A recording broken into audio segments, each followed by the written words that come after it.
আজ কৌশিকী অমাবস্যা, সেই উপলক্ষে তারাপীঠে উপচে পড়েছে পুণ্যার্থীদের ভিড়। আজ ভোরে মঙ্গল আরতির মধ্য দিয়ে শুরু হয়েছে মা তারার কৌশিকী অমাবস্যার তিথি। আজ দিনভর প্রায় লক্ষাধিক পুণ্যার্থী তারাপীঠ মন্দিরে এসেছেন। কথিত আছে, পুরা যুগে শুম্ভ নিশুম্ভ নামে দুই অসুরের অত্যাচারে অতিষ্ঠ হয়ে উঠেছিল দেবতাকুল। দেবতাকুল মহাদেবের শরণাপন্ন হলে মহাদেব দেবী দুর্গাকে শুম্ভ ও নিশুম্ভকে বধ করার অনুরোধ করেন।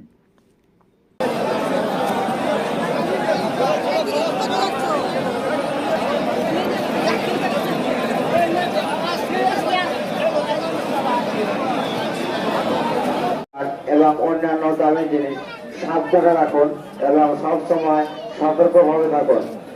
আপনাদের নিজের নিজের মোবাইল, মানি ব্যাগ, সোনার অলংকার এবং